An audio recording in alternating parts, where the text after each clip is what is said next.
I've had a lot of requests to demonstrate this stitch. It's called the Brioche stitch. It's more of a combination of stitches. And it creates this fabric that looks a little bit like 1x1 rib, but it's really smushy and makes for a really warm scarf. It's double-sided, meaning that there is no wrong side to it, which is great for a scarf.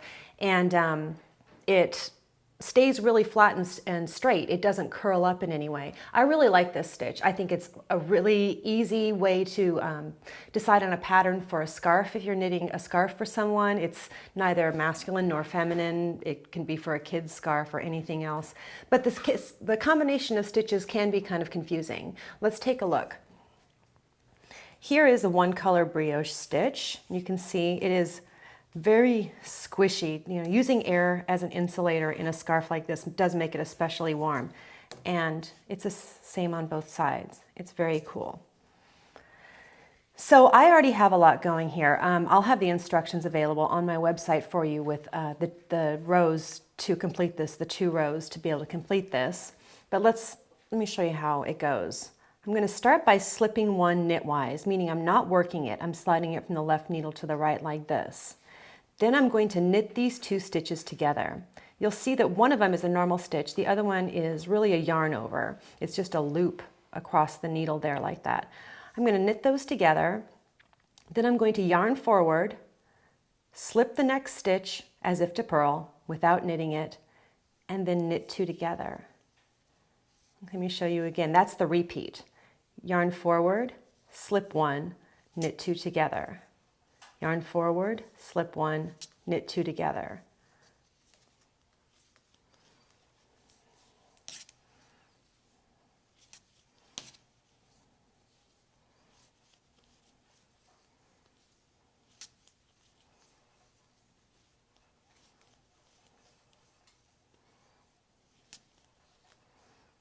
And then I'm just going to knit the last one.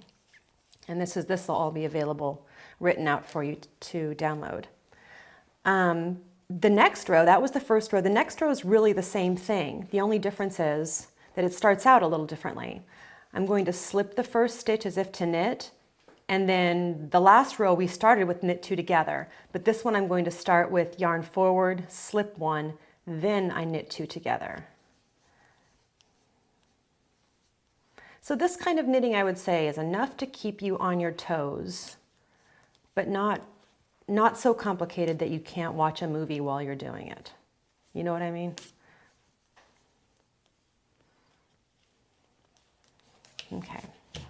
Also, this is a great stitch if you have a pretty yarn that you want to use and you want something simple that's going to show off the pretty yarn. This is a nice stitch for that.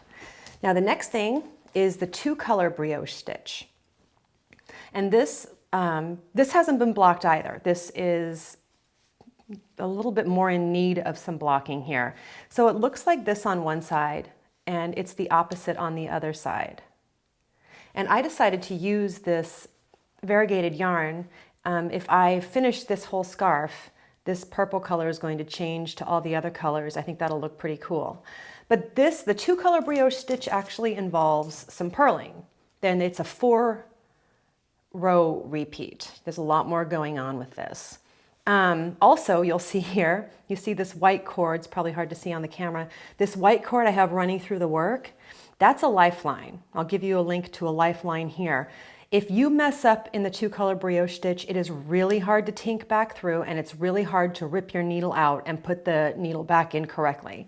So if you run a Lifeline through your work, you have a place you can rip back to and easily pick the stitches up again. Okay, so for the 2 color brioche stitch, I'm going to do row 1 that involves the main color here. I'm going to slip this purlwise, and then I'm going to slip the next stitch as well. That's just my selvage edge stitch. I'm going to slip the next stitch, and my yarn's in front because I'm on the wrong side of the work. I'm going to pull my yarn back and forward again and purl 2 together. Slip the next one, pull my yarn back and forward again, and purl 2 together.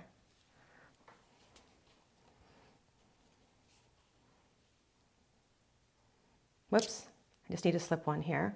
Back and forward again, purl 2 together. Slip 1, back and forward, purl 2 together.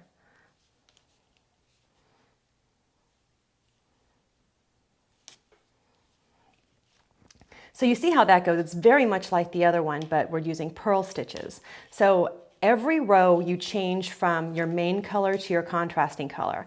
My main color is the one that I use to cast on with. So this is my main color, the green. So I'm going to work across this way. That means I'll have both the purple and the green over on this side when I turn the work to work this row. You always start with the contrasting color when both of the ends are coming from one side. Start with the contrasting, work across, don't turn the work the main color across. And then when you turn the work, it's the same thing again. Start with the contrasting color, work across, and then do the main color, work across without turning the work. It's always as if the main color is catching up with the contrasting color. So you can remember how to work that. And don't forget lifelines, like I said. So the brioche, the 2-color brioche stitch is a 4-row repeat, like I said. 2 of the rows involve purling, and then the other 2 rows are just like the 1-color brioche stitch that we worked. Like I said, this pattern is available on my website for free, so you can have it written out in front of you so you can work it. Good luck.